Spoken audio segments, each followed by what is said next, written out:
علیکم ورحمۃ اللہ وبرکاتہ۔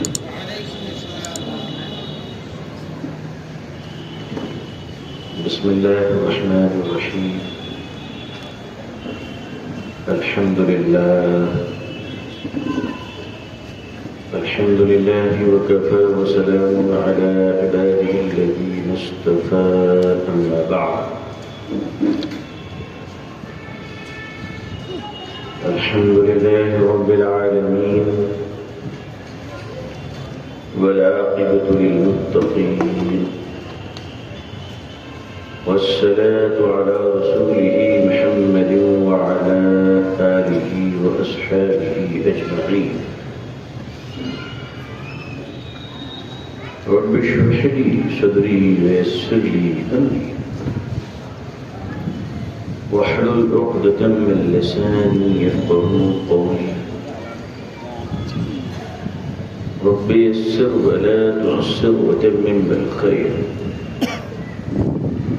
ربي زدني علما، ربي زدني علما، اللهم ربي زدني علما والحقني بالصالحين۔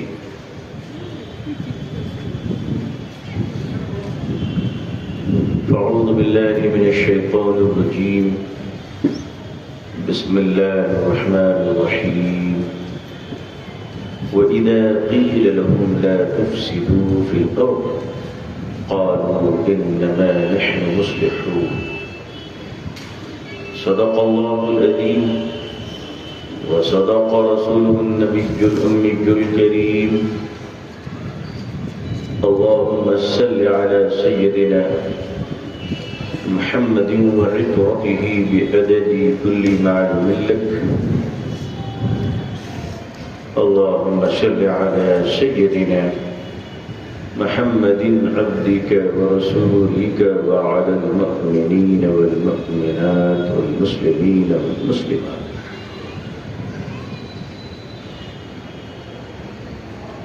معزز حضرات علماء کرام، بزرگان محترم، نوجوانان اسلام، عزیزان گرامی، اس وقت ہمارا ملک، پیارا وطن ہندوستان بہت نازک دور سے گزر رہا ہے، اور اس ملک کی دوسری بڑی اکثریت، سیکنڈ بگیسٹ میجورٹی، مسلمان۔ We are not a minority, we are second biggest majority۔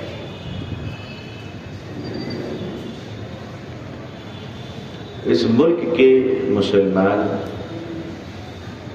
اپنے وطن میں آزمائشوں سے گزر رہے ہیں، بڑی سخت آزمائش چل رہی ہے۔ ہمارے ایمان کا امتحان چل رہا ہے۔ اللہ سے دعا کیجیے کہ اللہ ہم کمزوروں پر سے آزمائش کو اٹھا لے اور عافیت عطا فرمائے۔ اللہ ہم سب کو سہولتیں عطا فرمائے، آرام عطا فرمائے۔ لیکن اصل میں مسلمانوں کی خصلت یہ ہے کہ اگر اسے زیادہ آرام مل جائے تو یہ اپنی زندگی کو ہی حرام کر لیا کرتا ہے، اس لیے اسے دوڑایا جاتا ہے تاکہ ایمان کی حرارت زندہ ہو جائے۔ اللہ تعالیٰ کی مشیت اور اس کی حکمت ہے کہ وہ اپنے بندوں کو اور بالخصوص مومنین کو بیدار دیکھنا چاہتا ہے، جگا ہوا دیکھنا چاہتا ہے، غافل نہیں دیکھنا چاہتا۔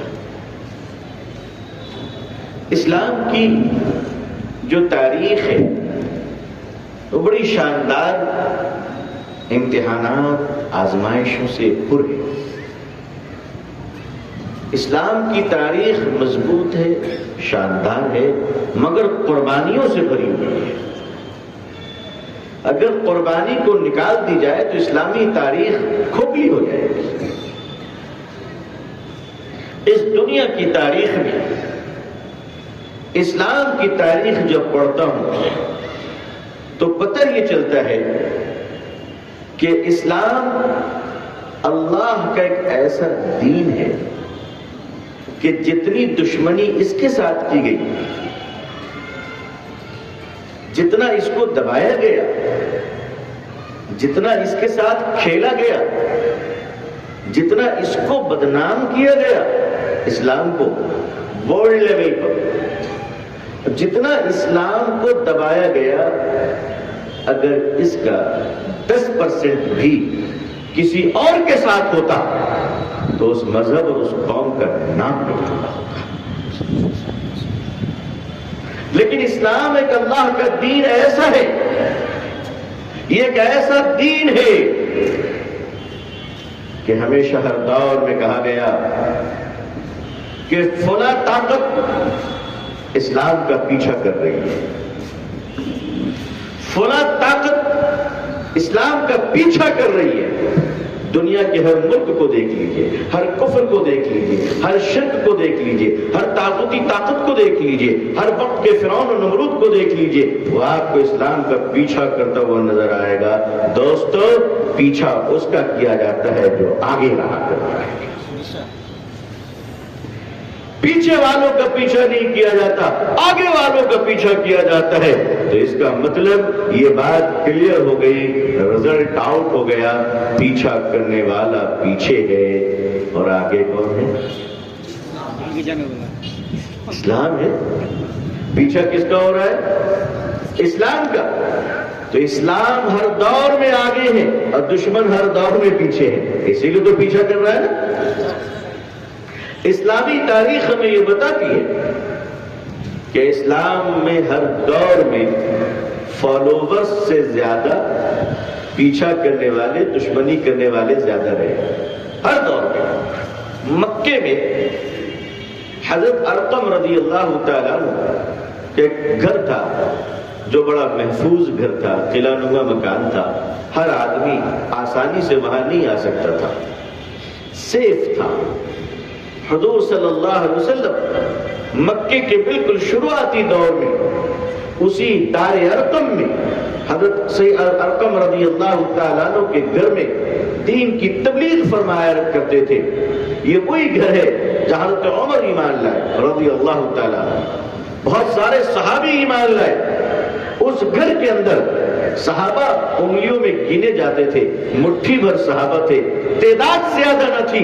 مکے کے مشرکوں نے کہا تھا، مکے کے ابو جہل نے کہا تھا، مکے کے ابو لہب نے کہا تھا اسلام کے چراغ کو مٹا دوں گا، اسلام کے چراغ کو بجھا دوں گا.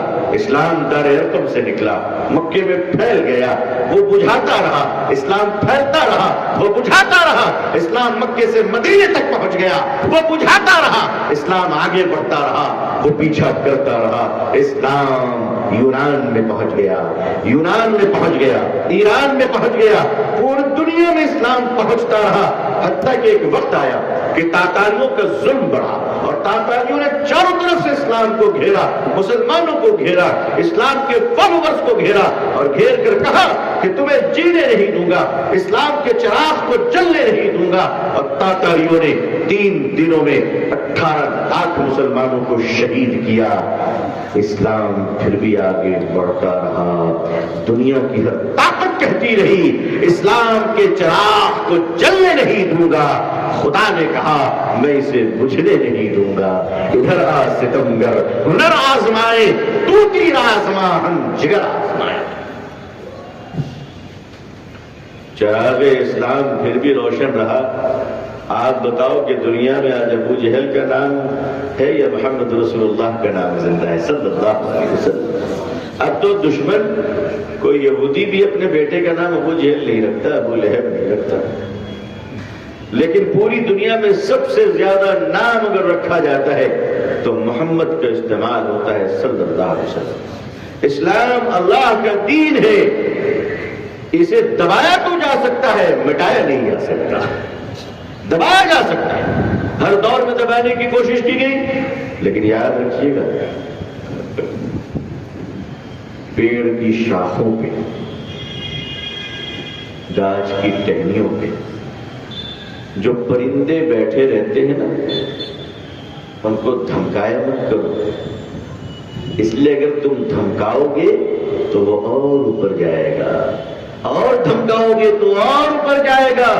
پرندوں کو جب ڈرایا جاتا ہے تو پرندے نیچے نہیں اور اوپر اڑا کرتے ہیں۔ اسلام کو جتنا دباؤ گے یہ اتنا اوپر اٹھتا چلا جائے گا۔ یہ اللہ کا دین ہے۔ اسلام مسلمانوں کے سہارے نہیں، مسلمانوں کے سہارے نہیں۔ قرآن مسلمانوں کے سہارے نہیں ہے، قرآن کا محافظ اللہ ہے، اسلام اللہ کا دین ہے۔ يدخلون فی دین اللہ افواجا، ایک وقت آئے گا مسلمانوں جب اس ملک میں نہیں بلکہ پوری دنیا کے ہر کچے پکے مکان میں اللہ کا دین، یہ سچا دین داخل ہو کر رہے گا انشاءاللہ، چاہے وہ ہماری زندگی میں ہو یا ہمارے بعد ہو۔ لیکن ایک دعا ہمیشہ کرنی چاہیے کہ اللہ ہمیں، ہمارے بیوی بال بچوں کو، ہماری اولادوں کو، نسلوں کو اسلام پہ زندگی، ایمان پر خاتمہ نصیب فرمائے۔ اس دعا اور تمنا کے ساتھ چلو۔ اب آزمائشیں کیوں آتی ہیں مسلمانوں پر؟ مسلمانوں پر امتحان کیوں آتے ہیں؟ مسلمانوں پر جابروں کو مسلط کیوں کیا جاتا ہے؟ یاد رکھیے گا، تاتاری اس دنیا کی تاریخ میں سب سے بڑا فتنہ تھا، سب سے بڑا فتنہ۔ وہ ایک دن میں 6 لاکھ مسلمانوں کا قتل کیا اور 3 دنوں میں 18 لاکھ مسلمانوں کا قتل کیا۔ تاتاری کے سپہ سالار نے کہا کہ مسلمانوں کے کٹے ہوئے سر سے جس کے جتنے بڑے مینارے ہوں گے اس سپاہی کو انعام بھی اتنا بڑا ملے گا۔ مسلمان ڈر گئے تھے، مسلمان بزدل ہو گئے تھے، مسلمان خوفزدہ ہو گئے تھے۔ جب سارے مسلمانوں کو انہیں مار دیا اور کچھ مسلمان زندہ رہے اور سکوت اختیار کر گیا، اور بغداد کی سڑکوں میں مسلمانوں کے خون اور لاش کے سوا کچھ نظر نہیں آ رہے تھے، تاتاری کے گھوڑے کی ٹاپ مسلمانوں کے سینے پہ اور لاشوں پہ پڑا کرتی تھی، اس زمانے میں ایک اللہ والا، دبلا پتلا، غریب، کمزور، بوڑھا سا، وہ اللہ کے دین کی طرف چھپ چھپ کر لوگوں کو بلا رہا تھا کہ لوگوں انسان کی لاشیں گری ہیں، انسان مرا ہے، اللہ ہمیشہ باقی ہے، اللہ کا دین ہمیشہ باقی ہے، ذرا ہمت کر کر باہر تو آؤ۔ تاتاری کی بیٹی شہزادی گھوڑے پر جا رہی تھی، اس کی نظر پڑی کہ یہ ہمت کس کی ہوئی کسی مسلمان کی کہ وہ اللہ کا نام لے رہا ہے ہماری حکومت میں۔ سپاہیوں سے کہتی اس بڈھے کو پکڑ کے لاؤ۔ اس بزرگ کو پکڑ کر لایا گیا، لڑکی گھوڑے پہ بیٹھی ہے، بزرگ کھڑے ہوئے ہیں، لڑکی کے پاؤں اور جوتیاں اللہ والے کی داڑھی سے لگ رہی تھی، اور وہ لڑکی غرور میں کہہ رہی تھی یہ بتاؤ کہ اللہ جس کے ساتھ ہے وہ کامیاب؟ بزرگ نے فرمایا کہ ہاں، جس کے ساتھ اللہ کی مدد ہے وہ کامیاب ہے۔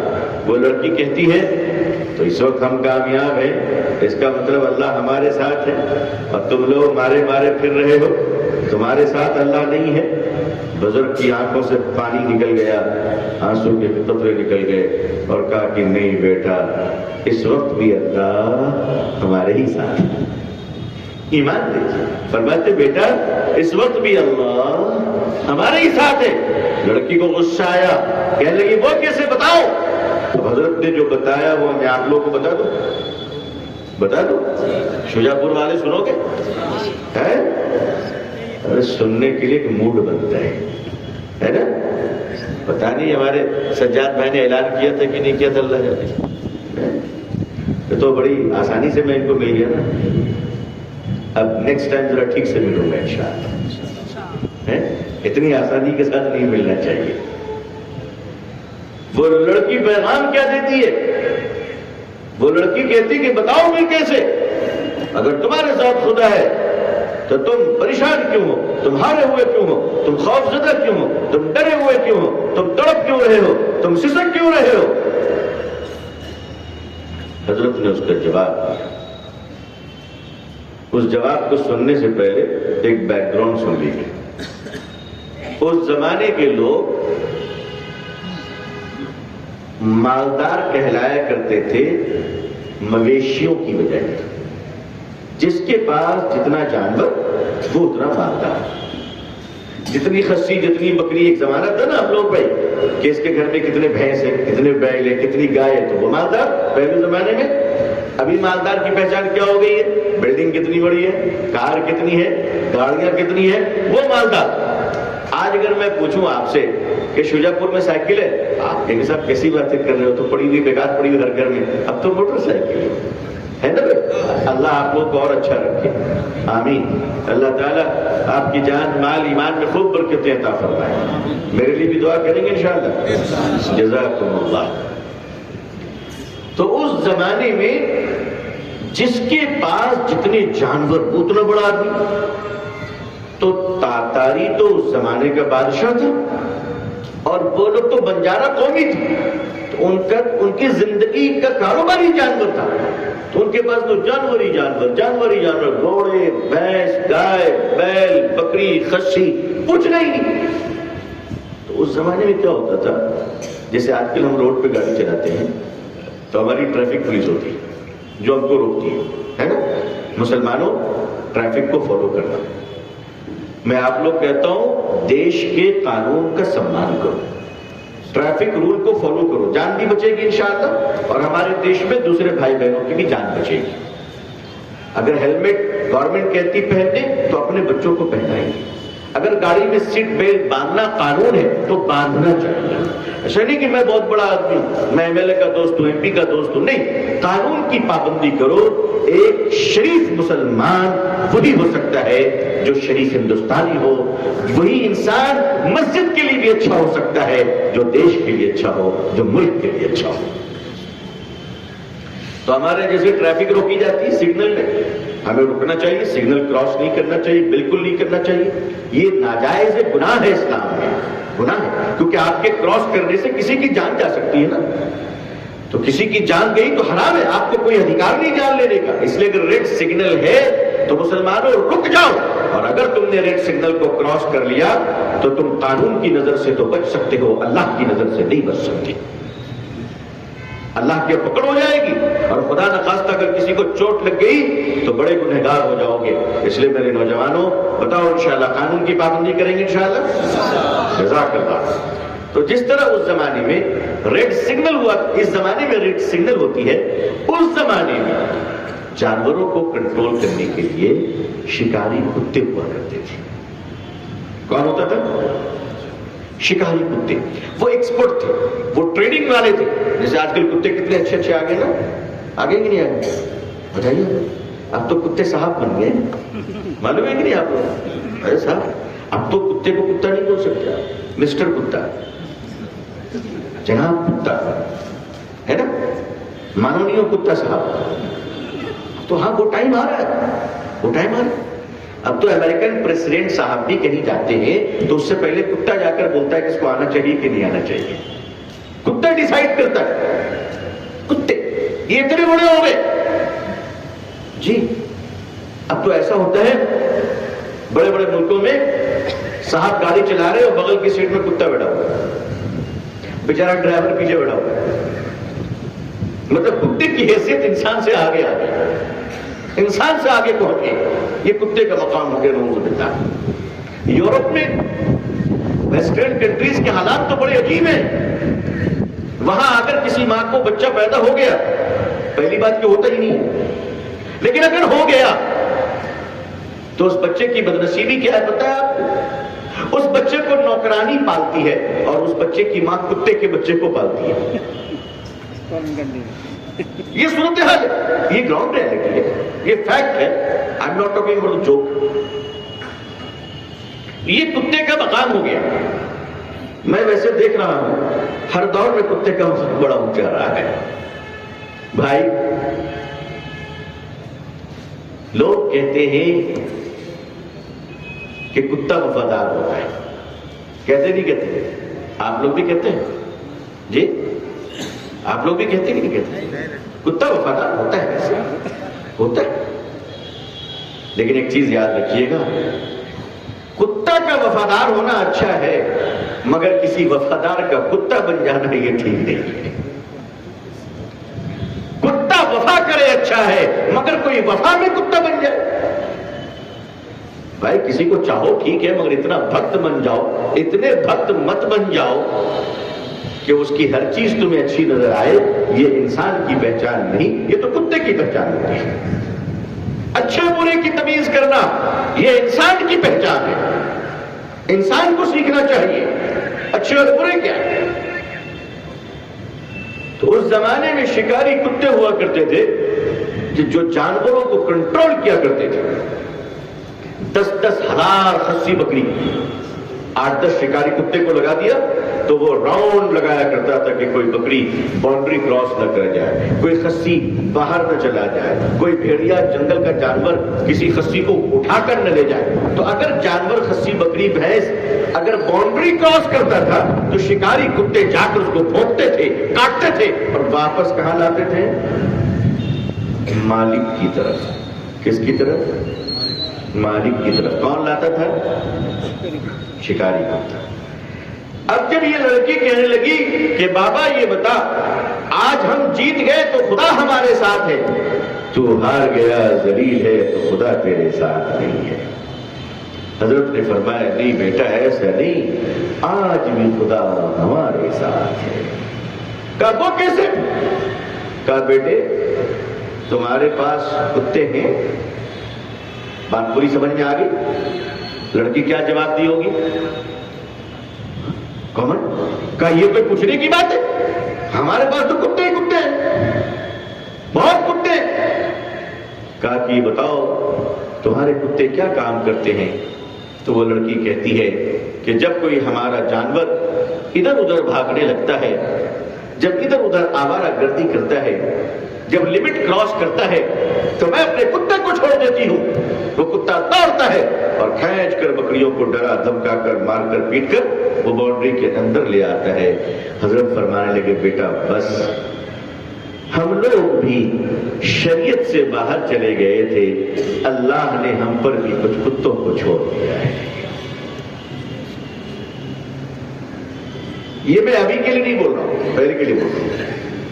کب کے لیے بول رہا ہوں میں؟ یہ 1000 سال پرانی بات عرض کر رہا ہوں، اس کو کوئی میڈیا والا ابھی لکھ نہ لے بھائی، کیونکہ آج کل یہ سب بھی بہت ہوتا ہے نا، جو نہیں بولے وہ بھی لکھ لیا۔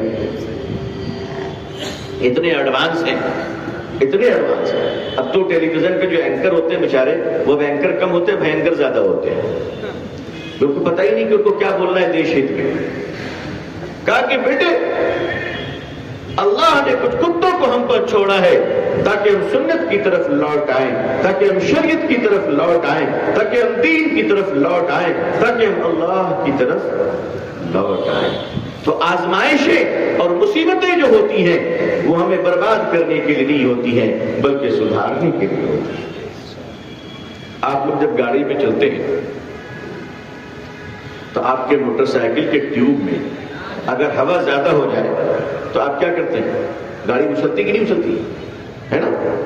اگر ٹیوب میں ہوا زیادہ ہو جائے تو گاڑی اچھلنے لگتی ہے، اور اچھلتی ہے تو بیٹھنے والے کو پریشانی ہوتی ہے، آدمی بہت پریشان ہوتا ہے۔ تو کیا علاج کرتا ہے اس کا؟ بولیے بھائی علاج کیا کرتا ہے اس کا؟ اس کی ہوا کم کر دیتا ہے، اس کی ہوا کم کر دی جاتی ہے۔ مسلمانوں جب تم زیادہ اچھلنے لگتے ہو نا تو اللہ میاں بھی تھوڑی سی ہوا کم کر دیتے ہیں کہ تھوڑا لمٹ میں آ جاؤ، اوقات میں آ جاؤ، اپنی حیثیت میں آ جاؤ۔ مطلب یہ کہ ناچنے والوں کا غلام مت بنو، جواڑیوں کا غلام مت بنو، گانے والوں کا غلام مت بنو، دنیا میں حرام خوروں کے غلام مت بنو۔ جب جب ان کی غلامی کرو گے اللہ تمہاری پکڑ کرے گا، اس وقت تک جب تک کہ تم مصطفیٰ کے غلام نہ بن جاؤ صلی اللہ علیہ وسلم۔ ہم لوگ لوٹ آئے اسلام کی طرف انشاءاللہ۔ اب آئیے، اسلام کی طرف لوٹنے کا مطلب یہ ہے کہ سب سے پہلا کام آپس میں ہم لوگ ایک دوسرے سے محبت کریں، کہیے انشاءاللہ۔ دیکھو مسلمانوں، دو چیزوں سے بچو گے انشاءاللہ۔ اللہ مجھے بھی بچنے کی توفیق دے، آپ کی دعا مل جائے، اور اللہ آپ سب کو بھی توفیق عطا فرمائے۔ بدگمانی، بد زبانی، کیا چیز؟ بدگمانی، دلوں میں کسی کے بارے میں بدگمان رکھنا، بدگمان ہونا اور زبان سے کسی کو بھی برا کہنا، گالی دینا، یہ دو چیزوں سے بچیے اور دل کو صاف کیجیے، اور دل کو صاف کرنے کے بعد اپنی زندگی کی شروعات کیجیے کہ اللہ نے ہمیں ایک بہت اچھا دیش ہندوستان دیا ہے، اس ملک میں ہم انشاءاللہ عزت کے ساتھ جئیں گے اور دوسروں کے لیے ضرورت بنیں گے، مصیبت نہیں بنیں گے انشاءاللہ۔ ٹھیک ہے؟ دیکھو بھائیو، آپ کو صاف صاف بتا دے رہا ہوں، ہم لوگوں کو اللہ نے کہاں بھیجا ہے؟ دنیا میں بھیجا ہے۔ ابھی ہم لوگ جنت میں نہیں ہیں، جنت میں تھے اور انشاءاللہ جائیں گے۔ کہیے انشاءاللہ۔ اچھا، جس کو جانا ہے وہی انشاءاللہ بولے گا، اتنی سستی ٹکٹ نہیں ہے، سب کو جانا ہے ماشاءاللہ، الحمدللہ، اللہ سب کو لے جائے، آمین۔ ٹھیک ہے نا؟ اب یاد رکھیے گا کہ اللہ نے ہم لوگ کہاں بھیجا ہے؟ دنیا میں بھیجا ہے۔ دنیا میں بھیجنے کا مطلب یہ ہے کہ دنیا میں اللہ کے جتنے سسٹم ہیں ان پورے سسٹم کو جاننا ہمارے لیے ضروری ہے، ضروری ہے۔ اگر آپ دنیا کے سسٹم کو فالو نہیں کریں گے تو آپ نقصان اٹھائیں گے، برباد ہو جائیں گے، تڑپ جائیں گے۔ میں ایک مثال آپ کو دیتا ہوں۔ ہم لوگوں کا ایمان ہے کہ حضرت عیسیٰ علیہ السلام زندہ ہیں اور دوبارہ دنیا میں آئیں گے انشاءاللہ، یہ سب کا ایمان ہے۔ حضرت عیسیٰ علیہ السلام کہاں سے آئیں گے بھائی؟ آسمان سے۔ آسمان کیا ہے؟ آج تک پتا ہے کسی کو آسمان کیا ہے؟ یہ جو ہم لوگ دیکھتے ہیں نا، یہ ہماری لمیٹیشن ہے، اس کے بعد گیس ہے۔ آسمان کتنی دور ہے وہ اللہ ہی جانے، ابھی تک سائنٹسٹوں کو پتہ نہیں چلا، ابھی تک پتہ نہیں چلا، بہت دور ہے، بہت دور ہے۔ میں اس کے ڈیٹیل میں جانا نہیں چاہتا ہوں، گیلیکسی کتنی بڑی ہے، سپر گیلیکسی کتنی بڑی ہے، وہ سب ایک بہت ڈیٹیل میں بات آ جائے گی، میری لمبی تقریر کا میرا مزاج نہیں ہے۔ تو آسمان سے حضرت عیسیٰ علیہ السلام اتریں گے، بہت دور ہے نا، بہت دور ہے۔ کہاں اتریں گے بھائی؟ دمشق کی جامع مسجد کی چھت پر۔ سننے کی بات ہے، سمجھنے کی بات ہے۔ کہاں اتریں گے؟ دمشق۔ دمشق ایک شہر ہے، دمشق کی جامع مسجد کی چھت پہ اتریں گے۔ آپ یہ بتائیں، چھت زیادہ اونچی ہے یا آسمان اونچا ہے؟ آسمان اونچا ہے بھائی۔ چھت بہت ہوگی تو 100 فٹ ہوگی، بہت زیادہ 100 فٹ سے زیادہ لمبی تو چھت ہوتی نہیں آتی۔ حضرت عیسیٰ علیہ السلام اتریں گے چھت پہ اور اتر کے بولیں گے سیڑھی لاؤ۔ کیا کہیں گے؟ حضرت امام مہدی علیہ السلام کھڑے ہوں گے لینے کے لیے، ریسیو کرنے کے لیے، اور آپ کے ساتھ پوری جماعت کھڑی ہوگی۔ اللہ کرے ہم لوگ بھی رہے، آمین آمین بولو بھائی۔ ارے بھائی کرنا اللہ کو ہے، کوئی ہمیں تو کرنا ہے، تو اللہ چاہیں گے تو ہوگا۔ ارے بھائی جو اللہ نے 60 سال عمر دی وہی اللہ 600 دے گا، سب دینا تو اللہ کو ہے۔ تو حضرت امام مہدی علیہ السلام آپ کو ریسیو کرنے کے لیے کھڑے ہوں گے، مگر عیسیٰ علیہ السلام نیچے نہیں اتر کے چھت پہ اتریں گے اور کیا کہیں گے؟ کیا لو بھائی تھوڑا سا اور نیچے آ جاتے بات ختم ہو جاتی ہے نا، تھوڑا سا۔ ارے جب اتنا آگے ہے، لاکھوں کلومیٹر آگے، تو یہ 100 فٹ آنے میں کیا تھا؟ فرمائیں گے سیڑھی لاؤ، پیغام دینے کے لیے کہ میں دارالاسباب میں داخل ہوا ہوں دنیا میں، اور دنیا کا نظام اللہ اسباب سے چلاتا ہے، کرامت سے نہیں چلاتا۔ یہ جو کرامت ہے نا، اسی لیے ہمارے دیش میں سب سے بڑا پرابلم کیا ہے؟ ہمارے یہاں لاجک سے زیادہ میجک کو لوگ بلیو کرتے ہیں، اسی لیے سائنٹسٹ سے زیادہ بابا پیدا ہوتے ہیں۔ ہمارے یہاں بابا بولتے ہیں بھائی یہ کر لو یہ ہو جائے گا، یہ کر لو یہ ہو جائے گا۔ نہیں، اللہ نے سسٹم بنایا ہے، سسٹم کو فالو کرو۔ مسلمانوں، اگر تم اس دنیا کے سسٹم کو اپنے ہاتھ میں نہیں لوگے تو یہ سسٹم بھی تمہیں پھینک دے گا، سائڈ کر دے گا، تمہیں کوئی پوچھنے والا نہیں ہوگا۔ دنیا کے سسٹم کو اپنے ہاتھ میں لو۔ ایک اور مثال سے سمجھیے، ایک یہودی، ہم لوگ کہتے ہیں نا یہودی بہت بڑا دشمن اسلام کا، مسلمانوں کا۔ ایک یہودی اور ایک مسلمان دونوں مل کے کشتی میں جا رہے ہیں۔ کشتی سمجھتے ہیں کس کو کہتے ہیں کشتی آپ لوگ؟ ہاں، نوکا۔ ندی میں کشتی جا رہی ہے، کون کون بیٹھا ہے پیسنجر؟ مسلمان اور یہودی۔ ندی میں طوفان آ گیا، کشتی ڈوبنے لگی، مسلمان نے بھی دعا شروع کی، یہودی نے بھی دعا شروع کی، جان کس کو پیاری نہیں بھائی؟ مسلمان نے بھی سورہ یاسین پڑھ لیا، اس نے بھی تورات پڑھ لیا، دونوں نے خوب دعا کی، دونوں نے اللہ سے مانگا، کشتی پلٹ گئی، دونوں پانی میں ڈوب گئے، بتاؤ بچے گا کون؟ جس کو تیرنا ہے۔ سمپل ہے، سمپل جواب، کون بچے گا؟ آیت الکرسی پڑھنے والا یا تیرنے والا؟ تیرنے والا۔ آیت الکرسی کا ثواب ملے گا مگر بچے گا وہی پانی میں جس کو تیرنا ہے۔ یہ اللہ کا نظام ہے، یہ اللہ کا قانون ہے کہ ندی ہم سے کہتی ہے پیارے تیرنا آتا ہو تو میرے کلیجے کو چیر کر نکل جاؤ، نہ تیرنا آتا ہو تو یہیں ڈوب کر مر جاؤ۔ یہ دنیا آپ کے ساتھ، اس دنیا کی فطرت میں رحم نہیں ہے، اس دنیا میں انصاف ہے، اس دنیا میں فطرت آپ پہ رحم نہیں کرتی ہے، بلکہ اگر آپ کے اندر جینے کا سلیقہ ہے تو آپ جی لیں گے، اور اگر جینے کا سلیقہ نہیں ہے تو کوئی آپ کو موقع نہیں دے گا۔ ہم لوگوں نے اپنے وقت کو برباد کیا، اپنے آپ کو بلڈ نہیں کیا، اپنے آپ کو بنایا نہیں۔ آج اللہ نے ہمیں سب کچھ دیا لیکن ہمیں پتہ ہی نہیں کہ سسٹم کیا چیز ہے۔ ہم سمجھتے یہ ہے کہ ہمیں دادا بچا لیں گے، ہمیں دیدی بچا لیں گے، کوئی کسی کو نہیں بچاتا، اپنے بچانے کی فکر خود کرنی ہوگی۔ مسلمانوں اپنے آپ کو اسٹیبلش کرو، اپنے آپ کو پاورفل بناؤ انشاءاللہ، اور یاد رکھیے گا ایک پیغام آپ کو دے کر جا رہا ہوں، ایک میسج آپ کو دے کر جا رہا ہوں۔ مسلمانوں بوجھ مت بنو، کیا مت بنو؟ بوجھ مت بنو۔ بوجھ بنو گے تو اتار دیے جاؤ گے، ضرورت بن جاؤ دلوں میں بسا لیے جاؤ گے۔ ضرورت بن جاؤ۔ ایک شخص کو ایک ہی بیٹا ہے، چھوٹا سا ایک ہی بیٹا ہے، باپ گود میں لیے ہوئے، ایک گھنٹے کے بعد اس کے ہاتھ میں درد ہو تو کیا کرتا ہے باپ؟ نیچے اتار دیتا ہے۔ اگر اپنا بیٹا اکلوتا بچہ بھی چھوٹا سا پیارا سا بہترین بچہ بھی اگر بوجھ بن جائے تو باپ اتار دیا کرتا ہے، اگر بوجھ بن جائے تو ماں اتار دیا کرتی ہے۔ لوگوں اگر باپ کے گود میں بوجھ بنو گے تو باپ اتار دے گا، ماں کی گود میں بوجھ بنو گے ماں اتار دے گی، سماج پر بوجھ بنو گے سماج اتار دے گی، اگر دیش پر بوجھ بنو گے تو دیش اتار دے گا۔ ضرورت بن جاؤ۔ آپ ایک ایسے ڈاکٹر ہیں کہ آپ کے ہاتھ میں اللہ نے شفا دیا ہے تو دشمن بھی اپنا علاج لائن لگا کر آپ سے کروائے گا۔ کیوں؟ اس لیے کہ آپ بوجھ نہیں، ضرورت ہے۔ مسلمانوں بتاؤ کہ اس دیش میں تم بوجھ بنو گے یا ضرورت بنو گے؟ انشاءاللہ ضرورت بننے کے لیے ہمیں یہ طے کرنا پڑے گا ہمارے بیہیویئر کیسے ہے، ہمارا کریکٹر کیسا ہے۔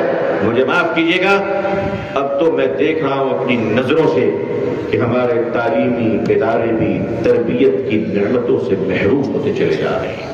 نظروں سے دیکھ رہا ہوں، کوئی مجھے فیض نظر نہیں آ رہا ہے، کوئی برکت نظر نہیں آ رہی ہے۔ اس ملک میں ہم کیسے مسلمانوں کی بھیڑ پیدا کرنا چاہتے ہیں؟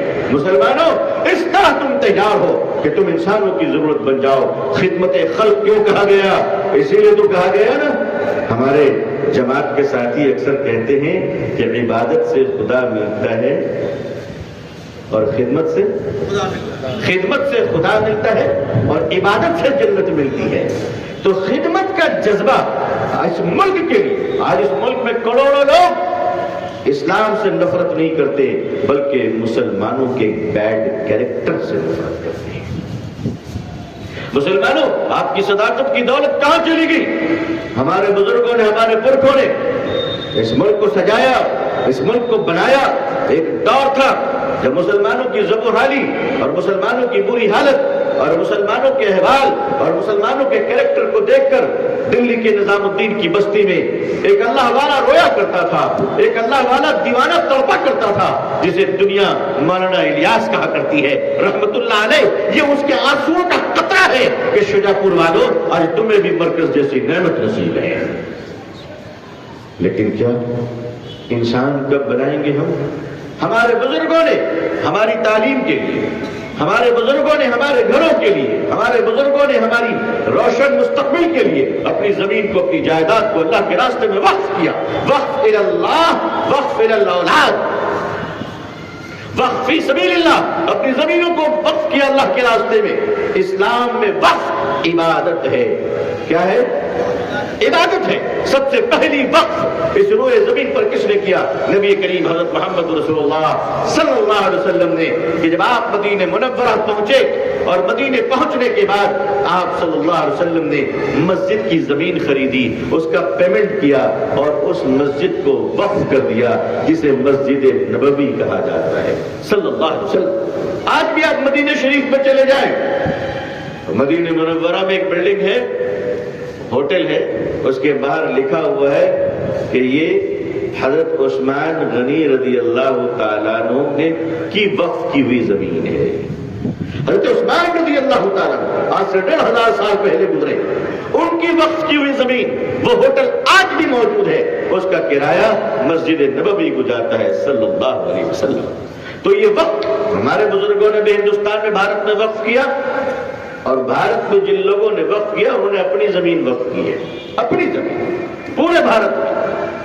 اور یہ زمین آرمی، سب سے زیادہ پراپرٹی ہمارے دیش کے آرمی کے پاس ہے، سیکنڈ ریلوے کے پاس ہے، تھرڈ ہمارا وقف ہے جو تقریباً 5 لاکھ سے زیادہ ایکڑ پراپرٹیز ہیں ہمارے پاس. اب ان زمینوں پہ کیا ہے؟ تھوڑا بہت گڑبڑ بھی ہے، کچھ مسلمانوں نے بھی گڑبڑ کر رکھا، کچھ سرکار نے بھی قبضہ کر رکھا، کچھ یاروں نے بھی قبضہ کر رکھا، کچھ برادران وطن نے بھی قبضہ کر رکھا. لیکن زیادہ تر وقت کی زمینوں پہ مسجدیں، قبرستان ہیں اور دوسری چیزیں فلاحی ہیں. 5 جگہوں پہ لوگوں نے ہاسپٹل بھی قائم کیے، ماشاءاللہ بڑا کام کیا. اور جن لوگوں نے نہیں کیا ان کی زمینیں انکروچمنٹ ہوتی چلی گئی. لیکن چلیے 2013 میں وقف ایکٹ قانون بنایا گیا. یہ پہلی بار نہیں بنا، 1855 میں بھی قانون بنایا گیا تھا انگریزوں کے زمانے میں وقف. 1937 میں جب شریعہ بل بنائی گئی، شریعہ ایکٹ حضرت تھانوی علیہ رحمہ کی قیادت میں 1937 میں انگریزوں کے زمانے میں، اس میں بھی وقف کو مانا گیا.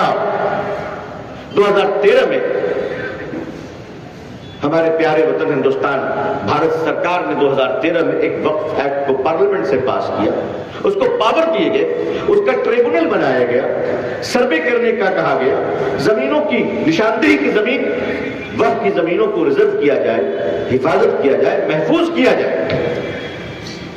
لیکن ابھی جو موجودہ بل پارلیمنٹ میں ٹیبل کیا گیا، آنریبل منسٹر صاحب نے ٹیبل کیا، یہ بل اگر پورے طور پہ آپ پڑھیں گے تو اس میں 40 امینڈمنٹ کیا گیا ہے، یعنی 40 ترمیمات کیے گئے ہیں.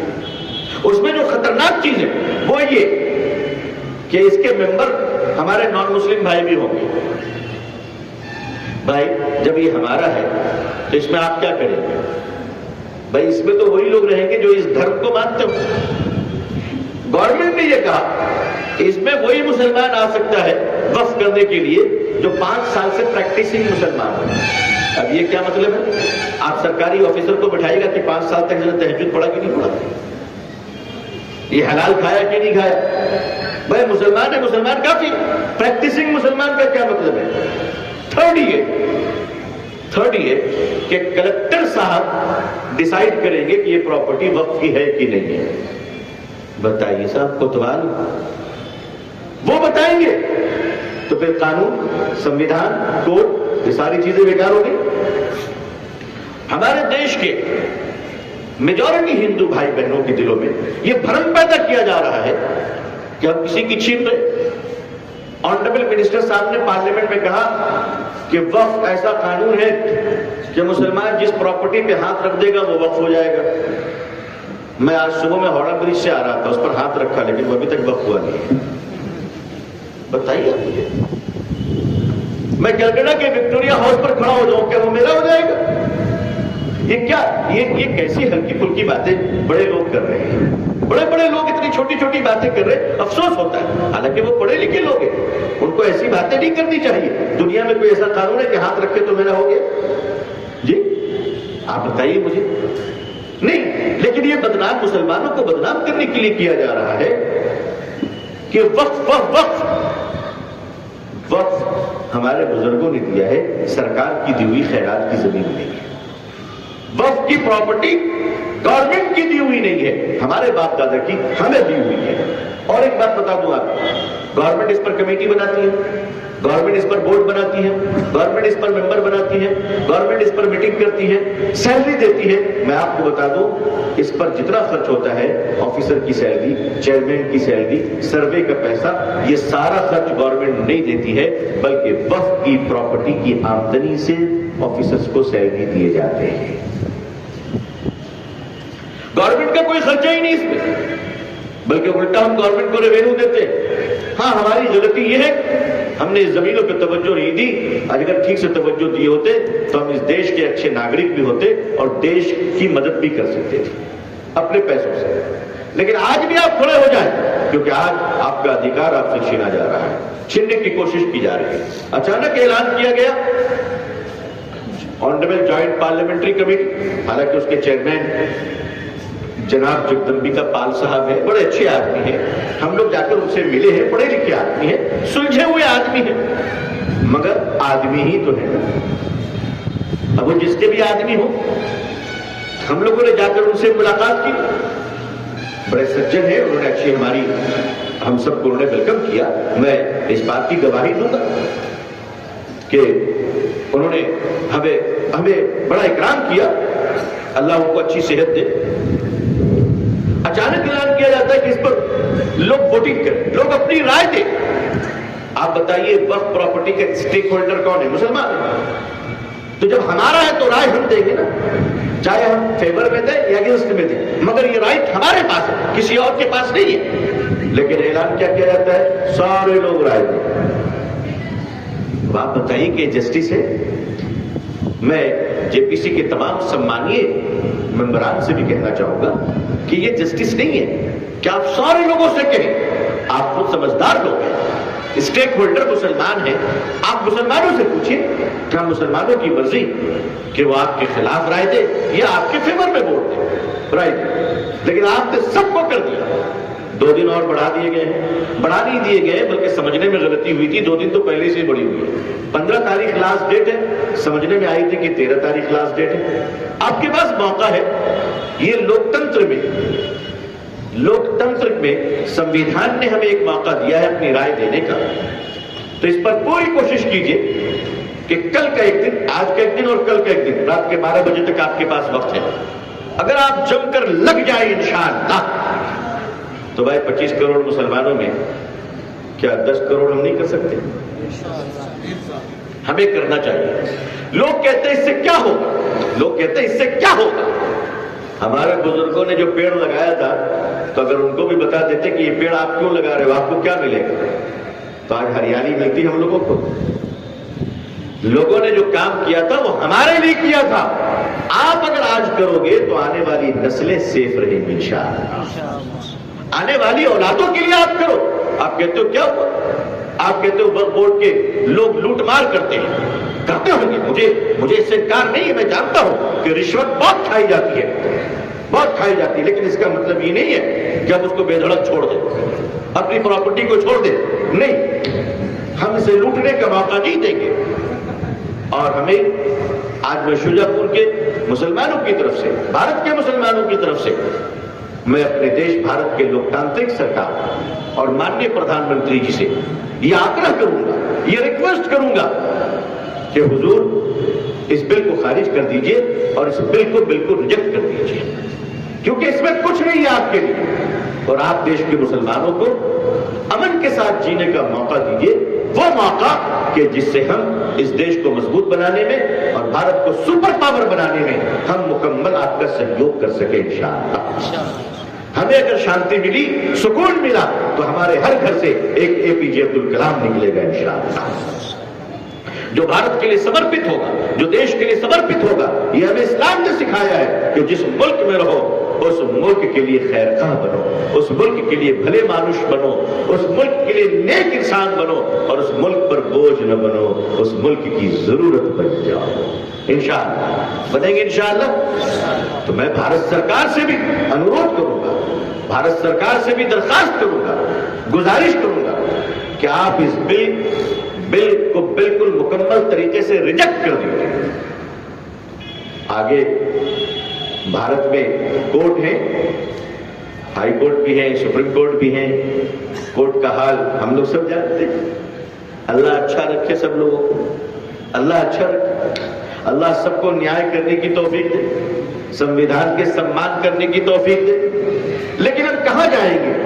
لہذا ہم پارلیمنٹ سے یہ گزارش کرنا چاہتے ہیں کہ آپ انصاف دیجیے اور وقف کی زمینوں کو حفاظت اور محفوظ بنا کر, یہ جو مسلمان جھگیوں میں رہ رہے ہیں, جو پرپٹیوں میں رہ رہے ہیں, مین روڈ پہ رہ رہے ہیں, نیشنل ہائی وے پہ رہتے ہیں, برج کے نیچے, فلائی اوور کے نیچے رہتے ہیں, بھیک مانگتے ہیں, مونگ پھلی بیچتے ہیں, مسلمان غبارے بیچتے ہیں, اتنی وقت کی پراپرٹیاں ہیں, ان پراپرٹیوں پر مسلمانوں کو مکان بنا کر دیجئے تاکہ یہ بے گھر نہیں گھر کے اندر آ جائے, ان کے بال بچے پڑھے اور پڑھ لکھ کر وہ ایک اچھے ناگرک بنے دیش کے, اور دیش کو مضبوط بنانے میں اور بھارت کو سپر پاور بنانے میں ہم اپنا بھی پورا یوگدان دینا چاہتے ہیں, پوری مدد کرنا چاہتے ہیں انشاءاللہ. چاہتے ہیں سب انشاءاللہ. عزیزان ملت, یہ بڑا سنگین مسئلہ ہے, بڑا سنگین مسئلہ ہے. اس مسئلے کو بڑا دھیان دیجئے اور اپنے آپ کو جگائیے انشاءاللہ. جگائیں گے, اپنے آپ کو بیدار کیجئے, اپنے ٹائم کو ویسٹ نہ کیجئے, اور اپنے آپ کو اچھی طریقے سے بلڈ اپ کر آپ اس ملک کے لیے تیار کیجئے. اللہ تبارک و تعالیٰ سے دعا ہے کہ اللہ تبارک و تعالیٰ پوری دنیا میں ہم سب کو اسلام کی عزت دیکھنا نصیب فرمائے. اللہ اقوام عالم اور اہل ہندوستان کے دلوں میں اسلام کے لیے, مسلمانوں کے لیے جذبہ محبت و احترام و اکرام پیدا فرما دے. اللہ ہمیں اور آپ کو اور ہم سب کی آل و اولاد, اہل و عیال کو عزت, عافیت, سلامتی, خیر, خوشحالی, صحت و تندرستی کے ساتھ اسلام پہ زندگی, ایمان پر خاتمہ نصیب فرمائے. آپ حضرات جو وقت بچے ہیں اس میں جم کر میل کریں گے اور میل کروائیں گے انشاءاللہ. دوسری درخواست یہ ہے کہ ہمارے گھر کی بہنوں سے بھی میل کروائیں گے, بیٹیوں سے بھی میل کروائیں گے انشاءاللہ. تیسری درخواست یہ ہے کہ آپ سب حضرات اپنی دعاؤں میں مجھے بھی یاد رکھیے گا. اللہ خوش رکھے آپ سب کو. آخر دعوانا الحمدللہ رب العالمین والسلام علیکم ورحمۃ اللہ وبرکاتہ.